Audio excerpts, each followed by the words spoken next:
Hello, good morning, my beloved students. I hope you are all doing well. As usual, we are dealing with geometry in this semester.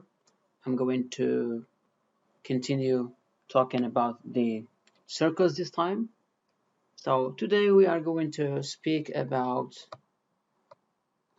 tangents and circumscribed angles. All right. As you may have seen in the last modules, the tangent that was a ratio. Today I'm going to give another concept, which is not the tangent ratio you have seen, but it is the tangent line. It's a geometrical concept. Yes, it has a relationship with the tangent ratio we have seen, but at this level I'm not going to relate between the two because it's a little bit confusing. So let's take into a new definition, which is the tangent line. So we'll have a definition for the tangent line, not the tangent ratio we've seen. Be careful. So a tangent, okay, it is a line in the same plane as a circle that intersects the circle in exactly one point. So the line PQ, this one for example, you've seen here, we call it a tangent line. It is the line that touches my circle exactly in a single point, which is here in this case P. We call the point P a point of tangency, okay, which is the point where the line or the tangent line touches the circle. Good. Now let's go to a theorem. We call this theorem tangent radius theorem. If a line is tangent to a circle, then it is perpendicular to a radius drawn to the point of tangency.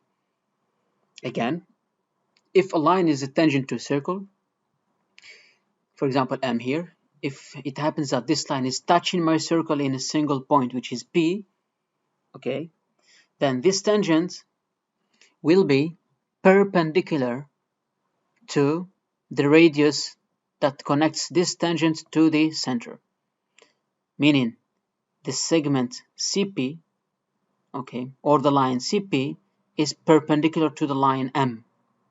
What does perpendicular mean? It means it makes 90 degrees here. So this is the start of our theorem, and this is the result. Line M is tangent to circle C at point P, okay. CP is the radius for circle C. Then the result of this theorem says that CP is perpendicular to the line M.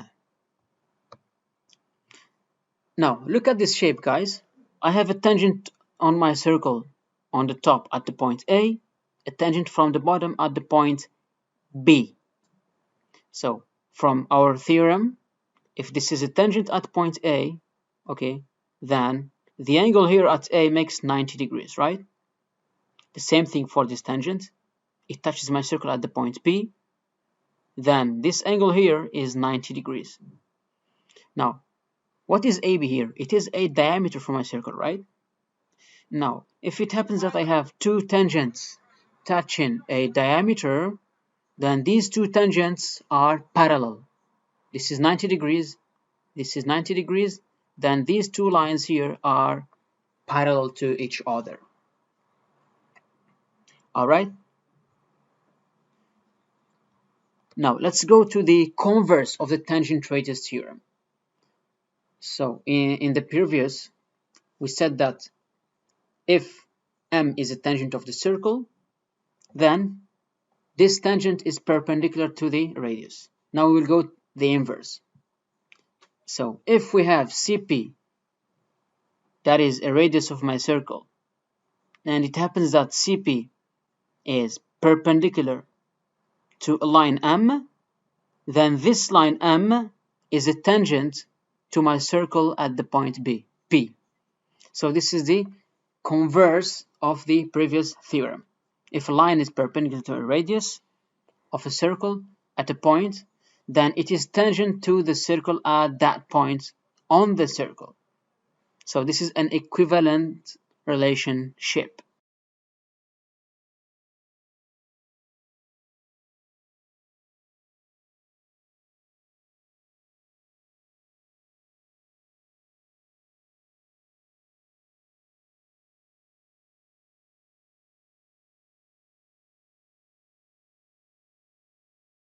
Now let's check this theorem. Okay, before that I'm going to define a circumscribed angle. We call an angle circumscribed when its two rays, okay, are tangents to a circle. For example, this line is a tangent to the circle at this point. The other one also is a tangent to my circle at this point. The angle that these two tangents make is called circumscribed angle. All right. Now, we have a theorem that is called circumscribed angle theorem. It says if an angle is circumscribed angle, okay, then it is supplementary to its associated central angle. Means the angle that makes here the central angle, this one that you see here, is supplementary to this angle. Let's go to the theorem now. Okay, let's go step by step to prove this theorem. Now, given that AXB, the red angle here, is a circumscribed angle of circle C. Okay, I know this word is hard for you also to pronounce. It's hard for me as well. Okay, let's get used to it. So it's circumscribed angle. Now, we are given that this angle is circumscribed angle of the circle C. What does circumscribed mean?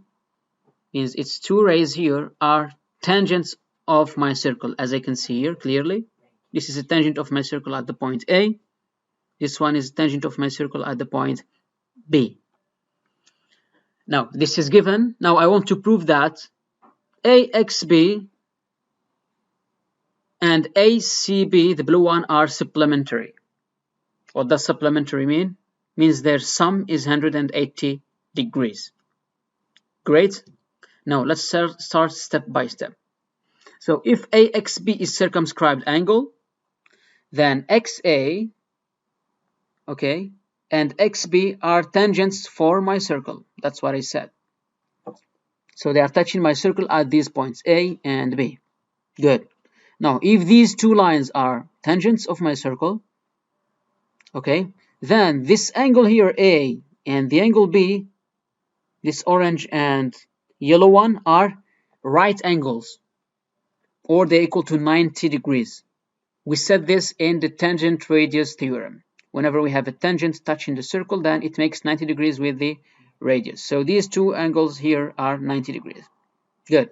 Now look at the quadrilateral XACB. This one, XACB. We know that the sum of the angles of a quadrilateral is 360 degrees.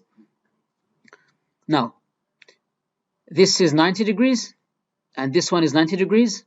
So the angle A plus the angle B plus the angle C plus the angle X will be 360 degrees. I've already known that these two are 90 degrees each, so their sum is 180. So 360 minus 180, which is the sum of these two angles, give me 180. Now 180 is what? Is the sum of the angle X and the angle C. Now if I have two angles that sum up to 180, what does this mean? It means they are supplementary angles. So this is the theorem. It says if AXB is a circumscribed angle, okay, then it is supplementary to the central angle ACB. Means their sum, the red and the blue one, they add up to 180 degrees. All right, guys. Let's keep on reviewing these theorems for today. Tomorrow's session will be activities using these theorems. And if you have any questions regarding this lesson or the previous lessons, you are always welcome to check googleclassroom.com. Put this code there to join the classroom. It's, by the way, different than the classroom set by the school, because I've been uploading there your previous homeworks, so you can go and check them as well. Okay. All right, guys, take care of yourselves and see you tomorrow. Bye.